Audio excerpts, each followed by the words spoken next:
believe we are getting folks into the room. Hello, everybody. Welcome, welcome.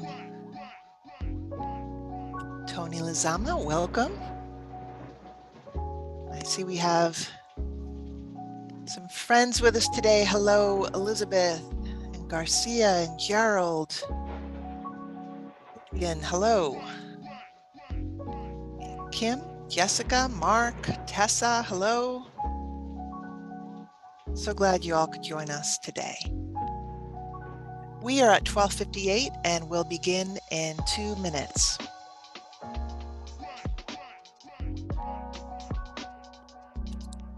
Okay.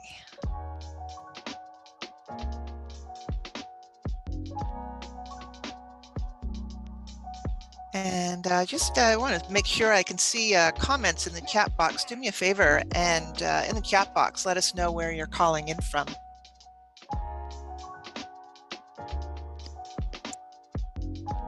Minneapolis, hello. Hello, St. Paul and Texas and Nashville. Hello, Cleveland and Manchester, Rhode Island, Milwaukee. So glad you guys could be here. Hello, Mark Robinson. Garcia Williams from Baltimore. Hopefully they're getting some good weather in some of these places. I hope so too. Spring is coming to some of us. I was just talking to some friends up in the New England area who are saying it's still a little wintry there, which is par for the course in New England. It's lovely here in Washington, DC. Daffodils are just bloomed and soon we'll be getting our tulips in. How about you, Jewel? Well, I spent part of the weekend shoveling snow in Salt Lake City, but I'm assuming spring's going to come before long. You have faith. All right. All right. Mark is in Houston, assigned to St. Petersburg, working remote. Excellent. Hello, Elizabeth. Spring's in the air. One more bit of winter there for Elizabeth. All right, we are at 1 o'clock. I love this music, very relaxing, but we're at 1 o'clock, so I think we'll begin, Jesse. I'll just silence my phone. 80s to 90s in Florida this week. We all have to go to Florida, apparently. Hello, everyone. Hello, VBA. Welcome.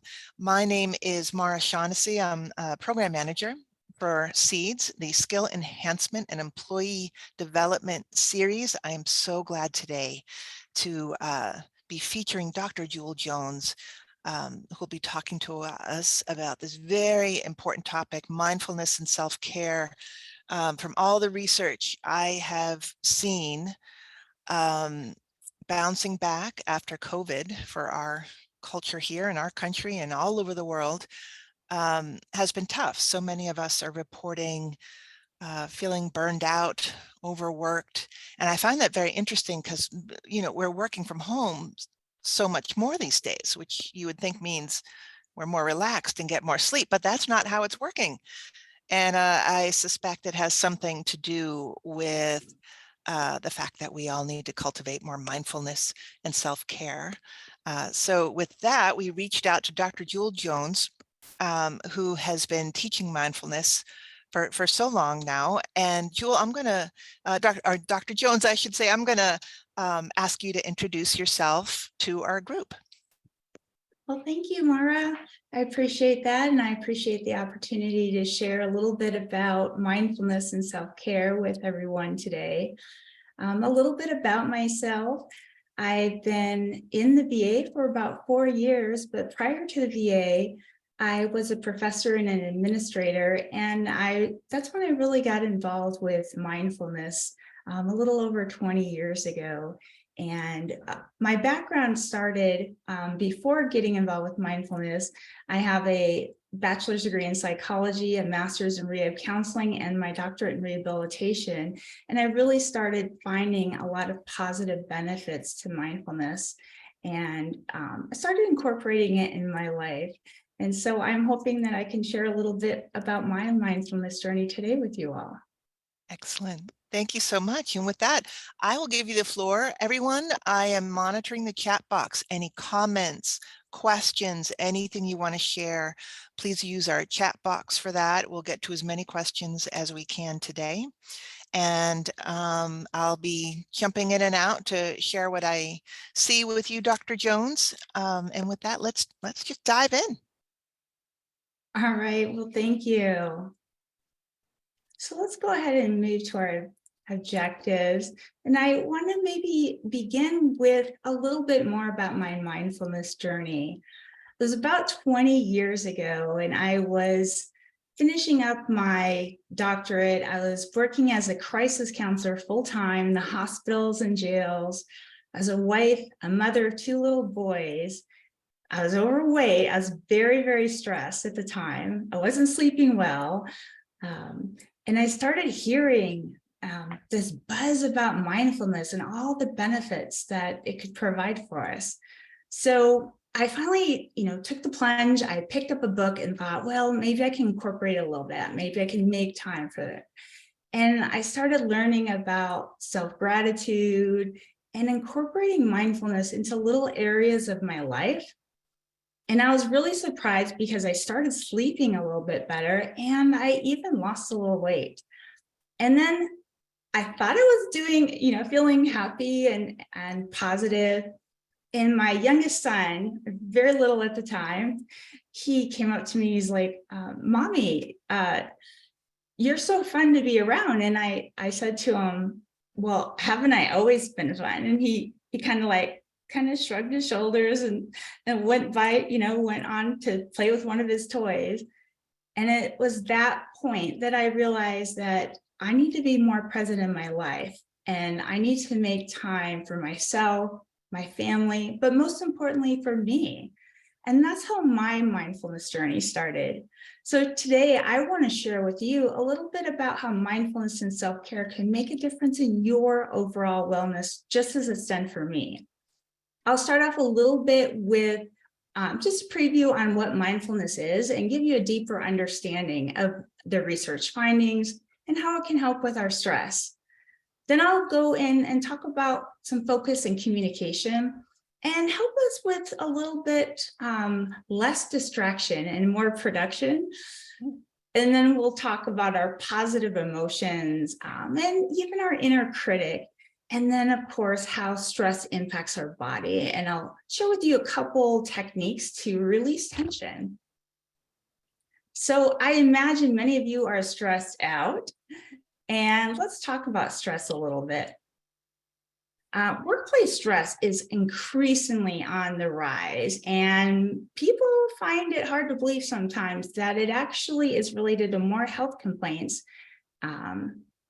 more strongly associated with health complaints than financial or family problems, which I was surprised.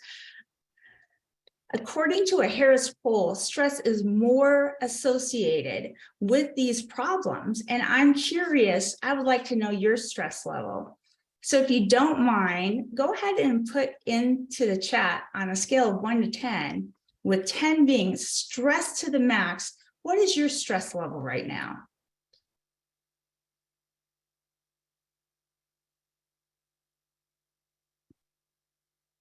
All right, I'm seeing quite a few responses, anywhere from 10s, 8s, 6s, quite a bit. There's not a whole lot of folks under a 5. So it appears that we have a pretty stressed audience. About 80% of employees feel stress on the job, and half of these employees need help managing their stress. The World Health Organization said that our reported stress levels, both men and women, have just been increasing in the last 30 years. And we spend about $300 billion a year just on stress. So I'm curious, what are employers doing about this?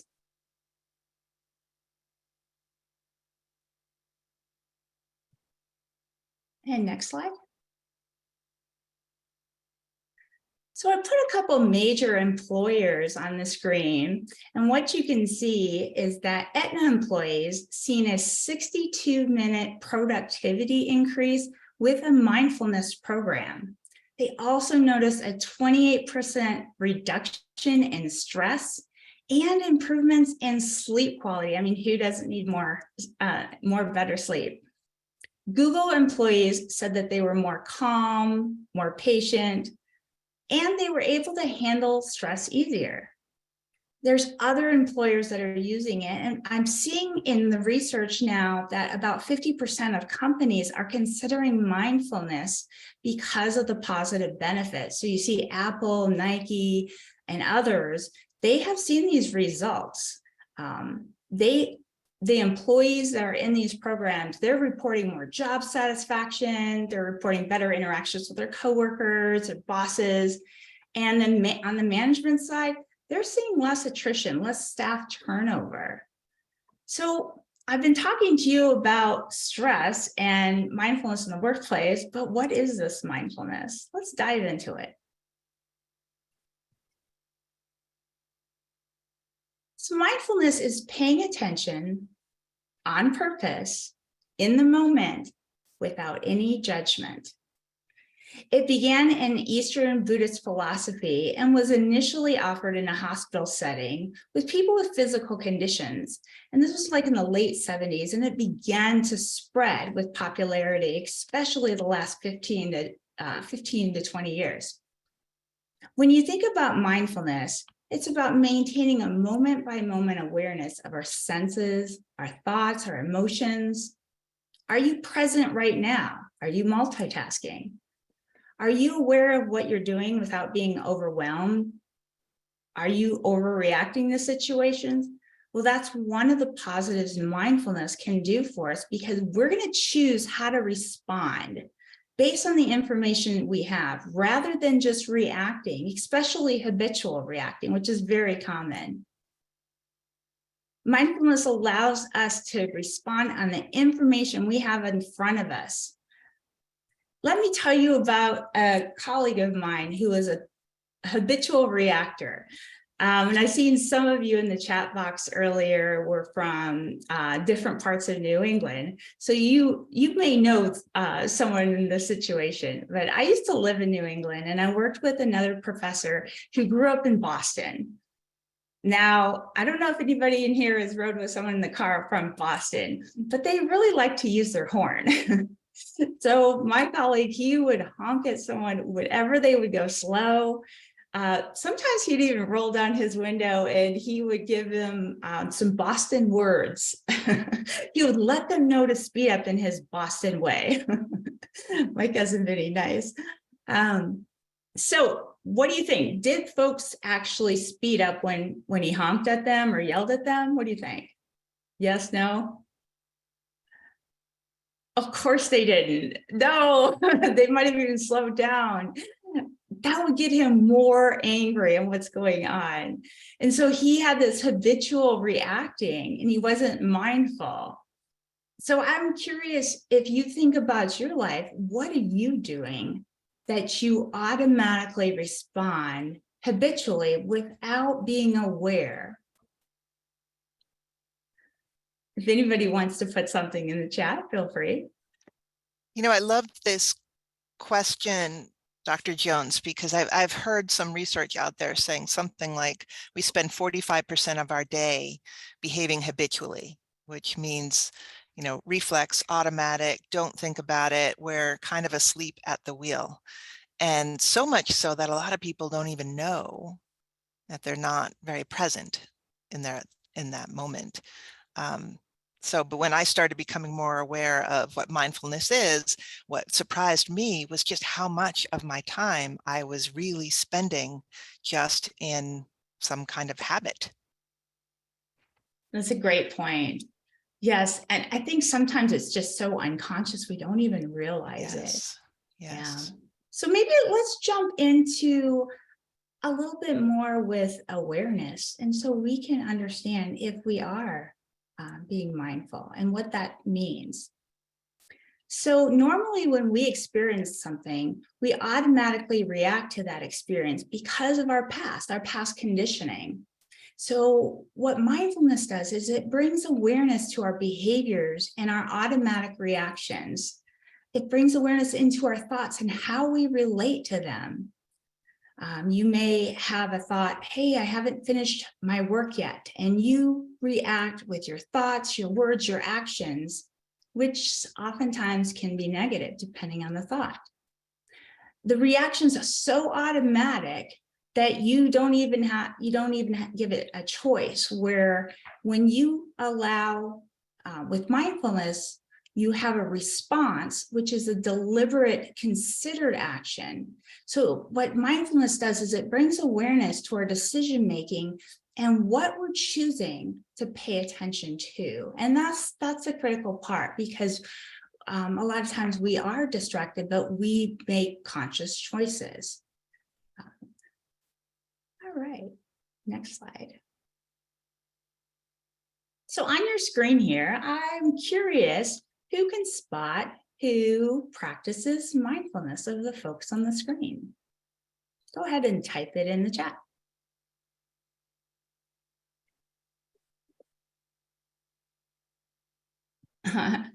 Probably all of them. Oprah. Oprah doesn't even need a last name. We all know who she is. Ellen. Good. Oh, Trevor. Nice. Well, let me tell you a little bit about this. But yes, it's a trick question. All of them have or currently do practice mindfulness in one way or another. Our world-class people on the screen use mindfulness to enhance their everyday life, such as Richard Gere or Trevor Noah. Of course, we all know Serena Williams. She's retired now, but she was a great success in the tennis industry because she was very focused. And she used mindfulness to keep in that moment while she's on the tennis court, which I imagine could be really helpful, especially if you're down a couple sets. Ellen DeGeneres also does, and so does Bill Gates. Oprah was one that was very public about it with her company, and she would even bring in trainers or have mindfulness exercises, but she also practiced it herself, and she appreciates the discipline and the calm of mindfulness, and she learned to appreciate the small things. And I remember reading that she appreciates the smell of her shower gel. And when I learned that, I started paying a little bit more attention when I was in the shower. What are those small things that I'm taking for granted that I'm not in touch with? How can I be more in touch with my senses? I do notice when dinner's cooking and I can smell that, but am I noticing those small things in life, like the cut grass? The singer Jewel on the top right, she was named after me, just so you know. No, I'm just kidding. But she is younger. Just kidding. But she struggled with anxiety, panic attacks. And when she learned of mindfulness, she learned how to rewire her habits and her emotions. And she practices gratitude, and she's very into mindfulness and has some different resources for folks as well. Beyonce used it after a difficult pregnancy. Her songs reflect mindfulness. Absolutely. Yeah, absolutely. So these high achievers on the screen, and I didn't even put everybody. I didn't put Will Smith, LeBron James. They find many benefits to mindfulness and self-care. So there's something to this mindfulness. So, Dr. Jones, can I ask you, when you say mindfulness, are you talking about meditation or just kind of moment to moment noticing what's around us, or how do you define mindfulness? Oh, I'm so glad you asked that. Originally, when I was hesitant to look into mindfulness practice, I thought of it as almost like yoga, where I had to sit around and meditate all day. And although I've recently opened myself up to hot yoga, which I absolutely adore, I've never been a yoga fan in my entire life. And I don't know why. I fought it because I felt like I should be doing more. So when I started learning how to practice mindfulness and, studying under others who were doing it at the university, I learned that we can have these different moments in our day where we just have more awareness, more focus. We don't have to sit in silence for long periods of time and have it a certain way, that I can incorporate it with everyday parts of my life, whether I'm eating, whether I'm just paying attention to the keyboard under my fingertips at work. I love it. But I'll give you a few more examples. I think the next slide will go into some details on, maybe how that can be incorporated a little bit more and what the research says. I'd love that. And then before I let you go right now, Daniel C. has a great question about different types of meditation and if there are some that are better than others for work. So I'll leave that with you before we move on.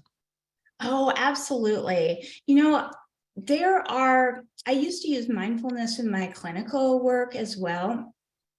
And there's been a plethora of research out there for different populations that you can use mindfulness with.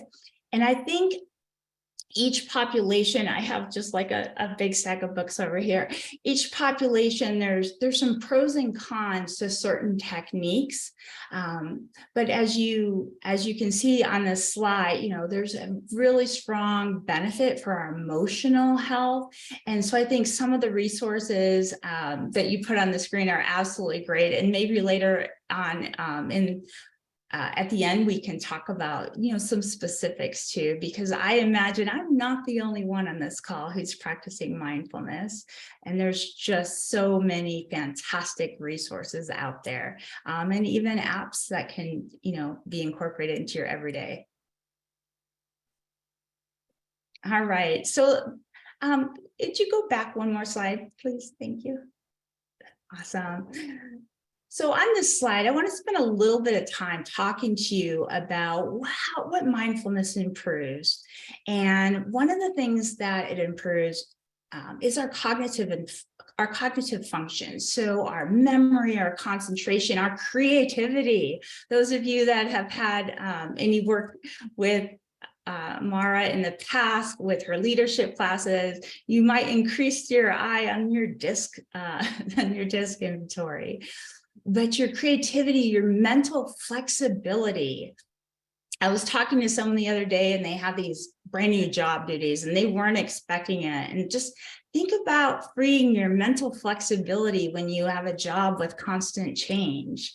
For the emotional health, we have seen studies where it has been shown to help us with depression, anxiety, but also to increase our compassion, our empathy, our ability to put ourselves in someone else's shoes. So let me tell you about an aha moment I had with an amazing female leader that I greatly admire in the VA. We met to talk about career goals, and it was it was right after COVID, but the COVID lasted a long time, the stay-at-home order and whatnot. I know I had moved to a new state. I didn't know anybody, especially you're not getting out and meeting folks with COVID. I had some COVID weight on, and I was expecting her to have this conversation about my career goals. And you know what she asked me? She said, "Jewel, what do you do for you? What makes you happy?" And I remember this moment so clearly because I got very emotional and I lost my focus on what brings me joy. And I actually broke down in front of her, and I was a little embarrassed at the time, but I was so happy I did, because it was an aha moment for me, because I had been so good with practicing mindfulness every day in most aspects of my life until COVID. And then I was only picking and choosing here and there. And I lost my happiness. I wasn't enjoying it as much. And I wanted to get back to it. So that's, just kind of my aha moment that, sometimes you can fade out for a while, but it's okay to come back. On the screen, you'll also see focus. Focus is about attention, our intention. Concentration is what we do with that intention. So when we focus, we choose to concentrate. I'll go into focus a little bit more in just a minute. But I have a question for you, if you wouldn't mind putting in the chat.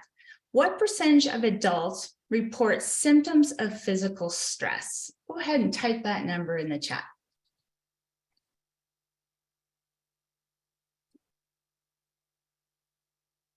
What percentage of adults report symptoms of physical stress? Oh, most of these numbers are 50%, 80, 75, 60. Absolutely. The American Psychological Association found that more than 75% of adults report symptoms of physical stress, headaches, being tired, sleeping issues. And what we have found over the years with mindfulness is that we can see reduction in our muscle tension. I don't know about you all, but I carry it in my shoulders and my back. Our immune system's improved. Our blood pressure's lowered. Who doesn't want that? Our pain levels are decreased, especially those that are undergoing surgery or have chronic pain disorders. And it kind of improves our overall well-being, especially sleeping. Who doesn't want a good night's sleep, right? So I want to go back to focus for a second. I think we talked about that just a minute ago. So go ahead and move to the next slide. But right now, I want to bring you all back, because usually at about the 10-minute mark, that's when researchers say that we start to lose focus. And surprisingly, we're only focused about 47% of the time. Some studies will show 50% of the time. So about half the time, your mind is wandering. You're thinking about, okay, what do I have to do the rest of the day? What happened yesterday that's distressing me? It's not uncommon to think about the past, reliving events, regretting what happened, maybe what you said in a meeting, or catastrophizing about something upcoming in the future. What's going to happen? And you know what happens when we start thinking about the future? Our mind goes to that spot where it's the worst possible scenario usually. It plays tricks on us, and we start getting into this autopilot and not even realize that we're doing it.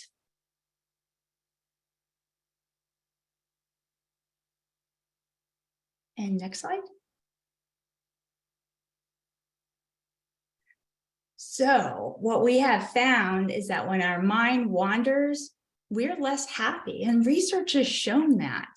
A Harvard Business Review came back and said that our brain activity is actually redirected to our from the limbic system to the prefrontal cortex during mindfulness. And so what that means is those stress hormones, your cortisol levels in your brain, they actually reduce when we focus and practice mindfulness.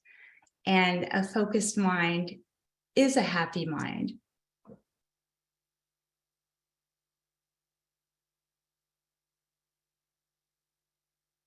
So I'm curious for you all, if you're on autopilot at all. So a question for everybody: have you ever gotten in your car, drove to a destination, but you cannot even remember your drive there or a good part of the drive? Go ahead and type in the chat.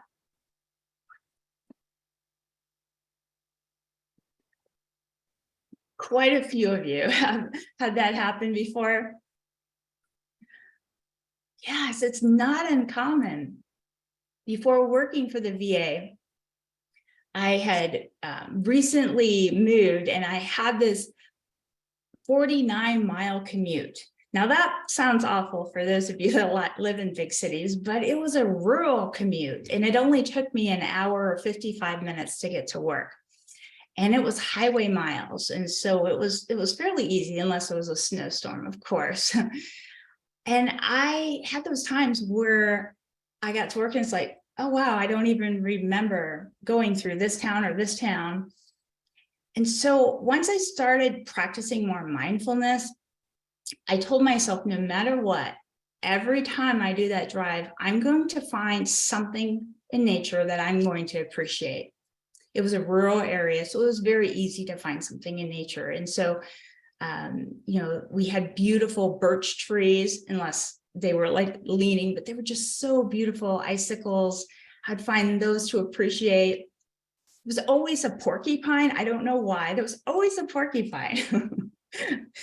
Yes, New England has a lot of porcupines, for those of you that don't know. And as long as they're not around your dog and you're in your car, they're actually kind of cool animals. I remember one day watching, they love to eat clover for some reason. And so I would always find a porcupine to appreciate, even if it was in my yard going to the car. And I still am practicing that every single day. I live in a very, very beautiful place with mountains. But when I go 5 or 10 minutes to the grocery store, there's always something new that I didn't see before, or a different angle with the sun or the weather. And then I also am more attuned to the smells, anything new that I can sense, that I can see. And I remember why I made that promise to myself. I was working with someone and he had the most beautiful lake house. And he had just windows galore. And we were eating at the dining room table and you can just see the lake. It's just so beautiful and mountains behind it. And I said, oh man, I bet you never get sick of this view, seeing the lake and the mountains. He goes, oh, I don't even notice it anymore. And I told myself, I'm never going to get to the point where I don't notice that. I'm going to find a moment to appreciate that every day. So I would encourage you all, no matter what it is, what can you appreciate? What can you notice around you? What other sensations are out there, so you don't go on autopilot, even as something as simple as Oprah and her shower gel. So what about mindlessness tasks that we do all the time? How about eating? Has anybody in here ate a whole bag of chips and you're like, oh my gosh, I didn't mean to do that? And maybe you didn't even enjoy it. And that's the worst part. You enjoyed the first few, but you ate the whole thing. I've been incorporating some mindfulness eating, and it's amazing when you notice the textures and the smells and take your time, and you're really attuned to that taste. It can actually, a lot of folks have found it to help them with a little bit of weight loss. So, a positive benefit there for sure. And then of course we have our mindless scrolling on our phone. None of us do that at all, of course. But what if your significant other or your children are talking to you? Are you present in that moment? Are you scrolling? Are you doing something else? Are you not in that moment? You're distracted. You're not focused. And I think we all are guilty at times. And so what I want to do is a short breathing exercise to see if we can refocus into the present moment.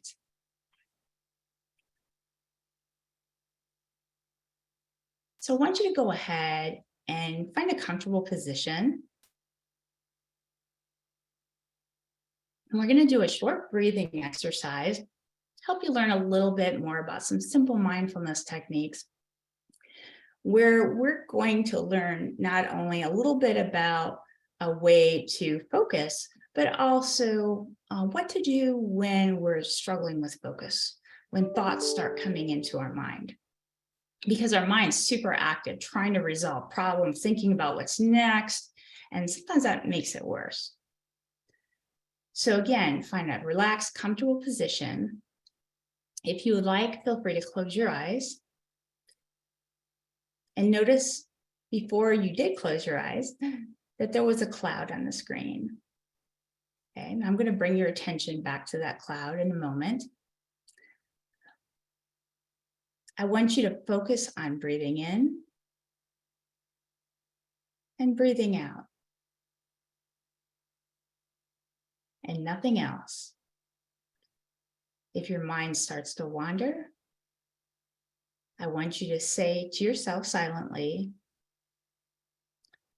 breathe in on the inhale and breathe out on the exhale. And continue to breathe in and out at your own pace. Now, when a thought starts coming to your mind, I don't want you to hold on to that thought.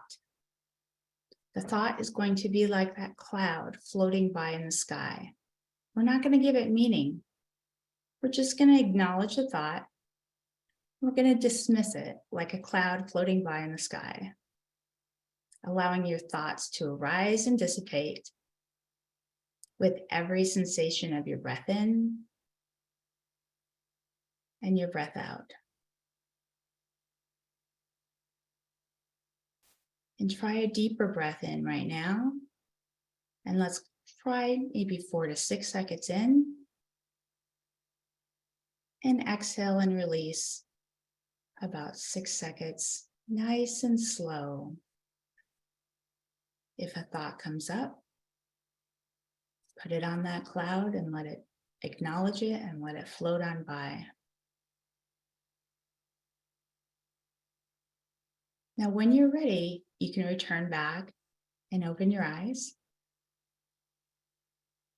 And mindfulness can be as simple as this short breathing exercise that helps us focus without distraction. This can be incorporated in 1 to 2 minutes in your workday when you're overwhelmed, when you have 6, 7 taskers going on and you don't know where to start. Just calming yourself, and then you can refocus afterward. We train our brain, we train our mind like we train our body. When thoughts do come up, it changes, we can change the relationship that we have with these individual thoughts, and it can really make a difference. Yeah, Dr. Jones, as someone who's been practicing meditation for a while, with practice, I found that my frustration over a full mind was just one more thing to notice. So I get lost in thought. I'm getting frustrated because I'm getting lost in thought. And then I get to let that frustration go and come back to my breath, So every level of frustration or kind of getting lost and coming, everything is just something else to notice and let go of. Every little thing. And I just find that very calming, as we see there in the responses, how that was calming. Yeah, it's very calming. And geez, you can do it even when you're in a meeting, just slowing your breath down, noticing what your thoughts are. I'm getting agitated. I'm getting bored. My thoughts are wandering. Bring it back, bring it back, bring it back. So helpful. Thank you for that exercise. No, that's an excellent point about, incorporating these small little moments, because nobody's going to know you're doing it. And one trick that I use personally, other than the internal talk, breathe in, breathe out, to focus, is that I like to belly breathe. So when I do my inhale through my nose, I like to have my stomach go out. And so I'm almost so focused on that, doing it correctly, or how I would like to have it done, that I can't think about all these other distractions. And as high achievers, you're certainly one of them. You have a lot of different things going on in your life, and so it's just so calming to come back and be able to relax and focus. So I like these anchors that you're bringing up. So one of your anchors is breathe in, breathe out. Another anchor is the sensation of your belly going in and out. Some people notice the air in their nose going in and out. I like the sound of birds. I use auditory. For me, it's just I focus on the sound of birds in my yard when I meditate. So lots of different anchors. I love that. That's fantastic and great comments. Thank you. So let's go back to those thoughts that are on the cloud. it floated away. Our thoughts are not always reality. And sometimes we have some negative internal filters, which I call cognitive distortions, that wreak havoc on our lives. We might have these internal comments. We say to ourselves, I'm no good, I'm not lovable, I let people down.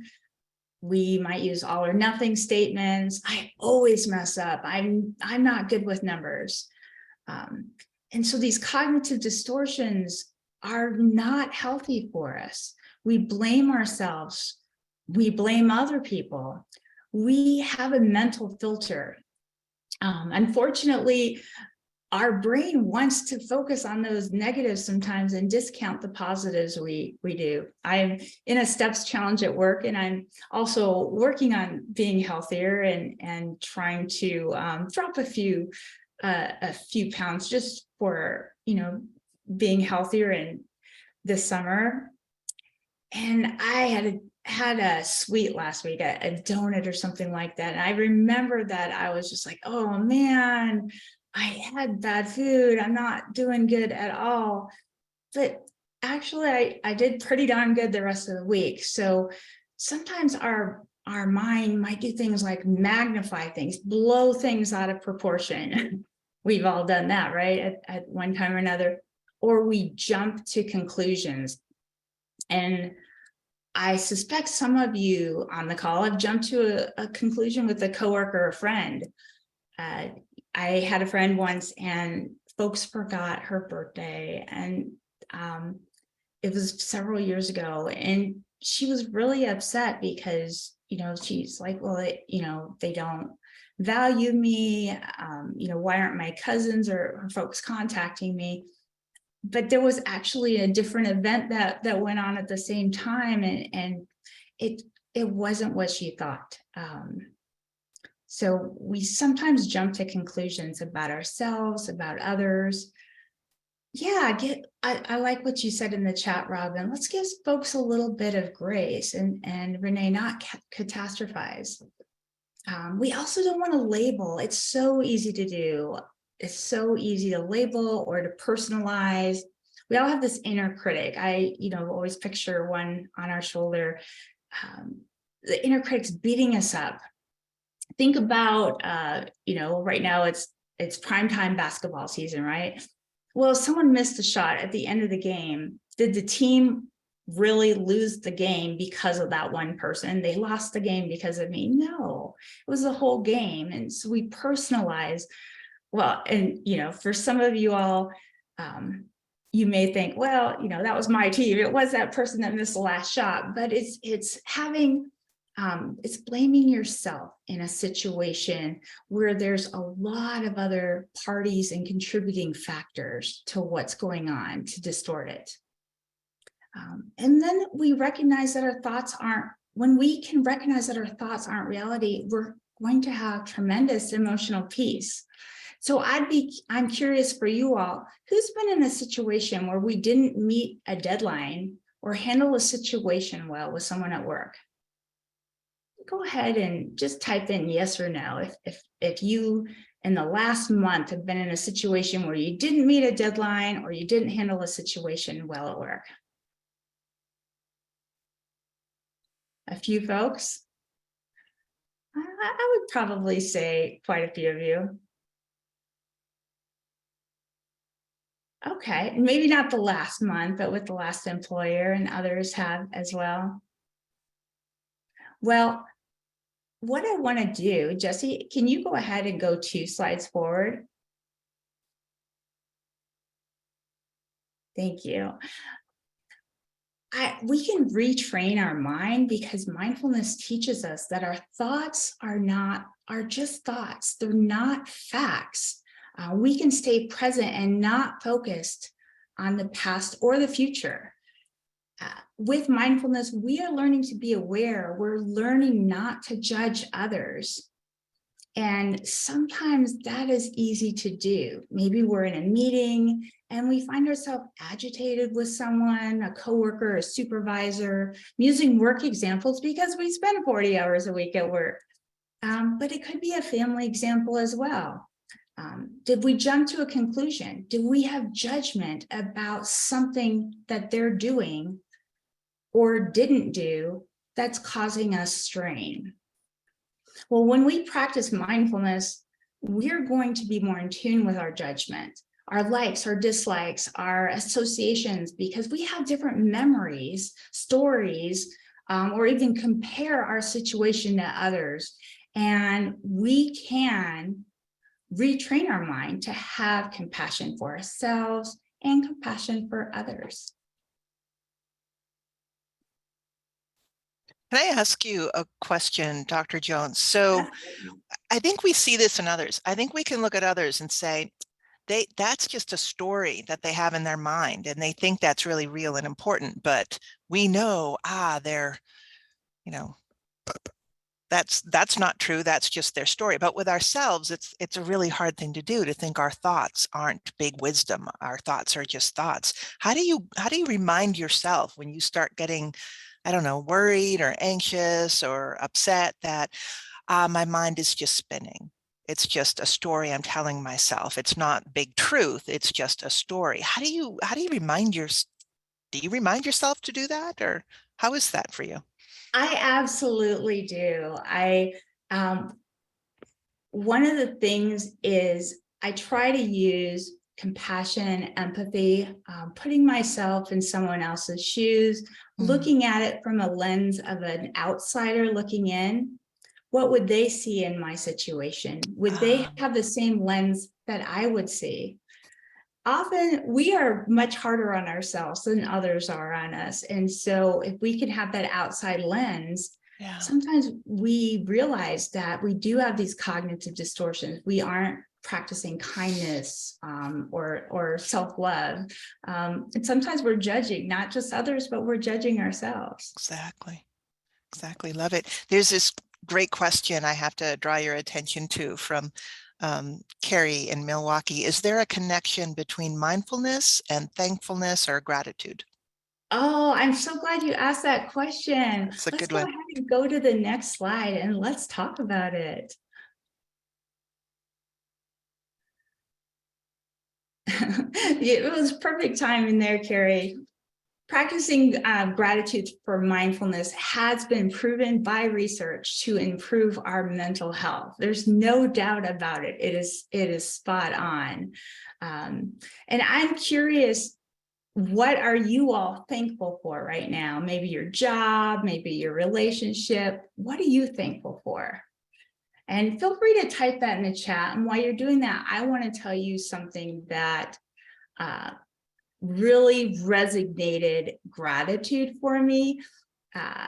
Even though I had been practicing for years and years, this was a harder one for me. So it was right when I joined the VA, a little over 4 years ago. I had some significant reconstruction surgery on my nose. I had some skin cancer. I had half of a nose.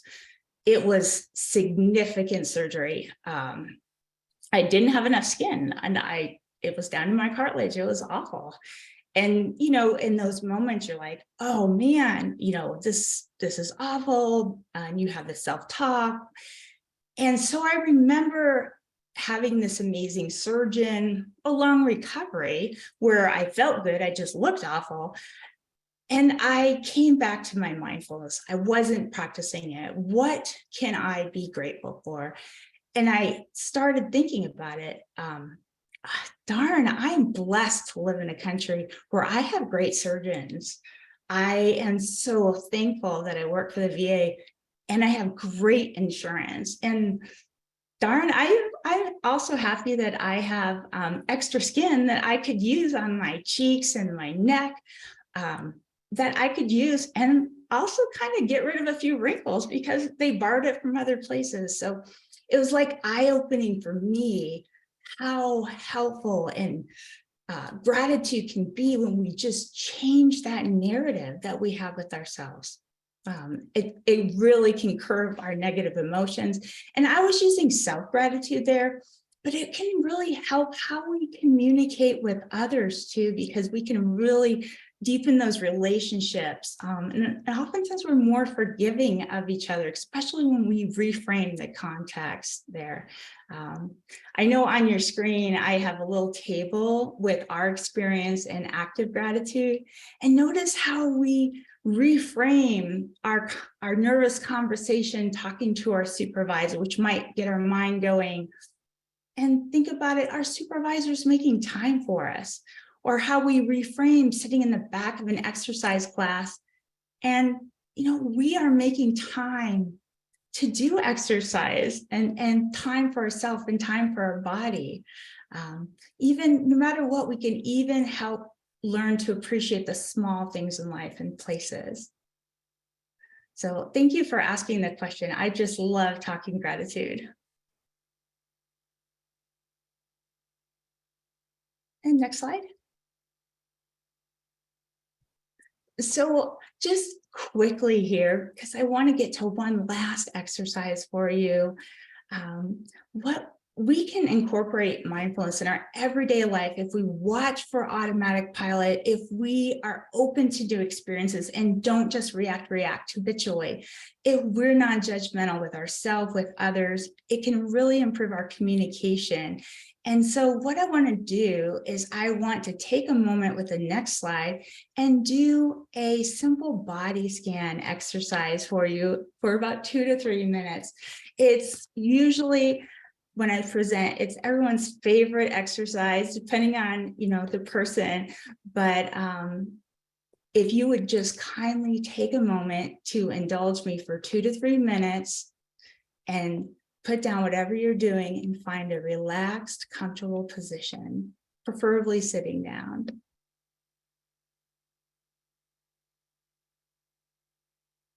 All right, now that we're sitting down, comfortable in your relaxed position with no distractions, what I want you to do is take a nice deep breath in and out. You can close your eyes or keep them open. Most folks like to keep their eyes closed for this. And with your next inhale, I want you to sit relaxed and feel your legs sink to the floor, sink to the ground, and bring awareness to the top of your head, starting with your head, your neck, your face. Go ahead and relax those jaw and neck muscles and notice the sensations. With your next breath, I want you to soften your shoulders and release any tension in your shoulders, in your upper back. Breathing in with each exhale, letting that tension go down to our shoulders, all the way through your arms, your wrists, your fingers. You should feel a warm sensation in your arms as you let everything go. Now focus on our back. I hold a lot of tension in my upper back, and I use this to soften my back and relax. With each inhale and exhale, letting it go, relaxing your back, your mid-back, all the way down to your hips and the top of your legs. Feel those heaviness in your legs. As you breathe, your legs are going to even feel more heavy as you free the tension from your thighs, down to your calves, even in your feet.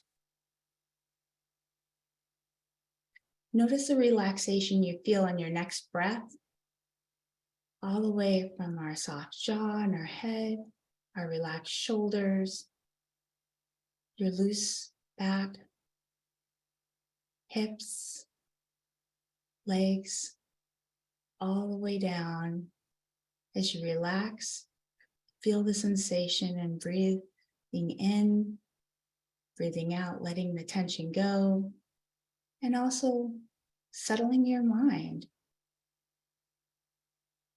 Now, when you're ready after this next breath, go ahead and open your eyes back up. And hopefully you can enjoy the rest of your day with a little less tension and more focus and awareness. Click this body scan.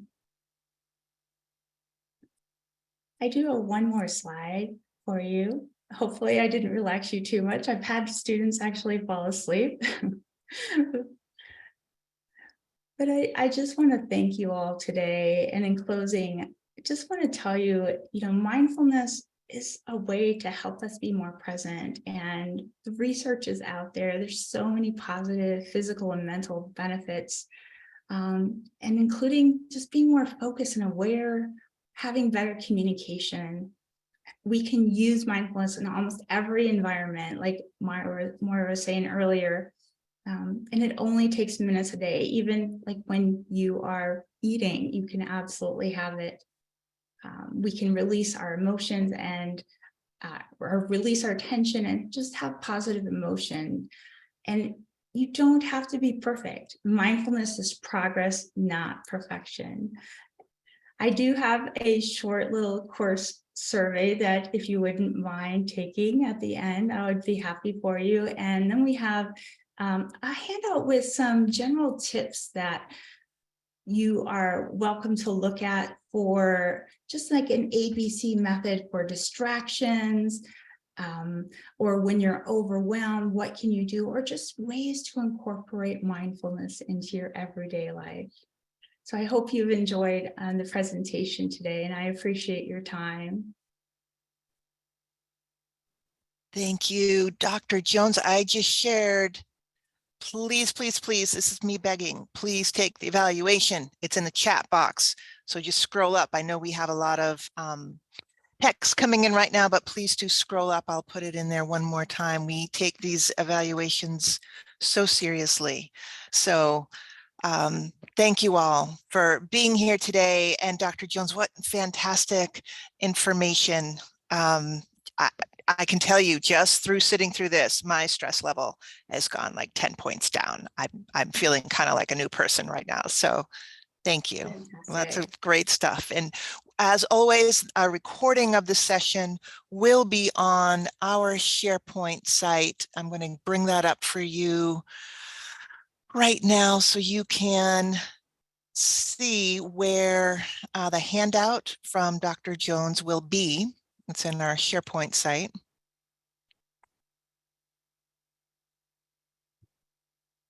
Yeah, it's in our SharePoint site. The handout for Dr. Jones will be there, the recording from today's session, and also information about upcoming sessions. Our next one is April 4th with Sarah Frank. She'll be talking about creative problem solving. So we hope you can make it. Thanks again. Take care, Dr. Jones. Always good to see you. Thank you. It was my pleasure.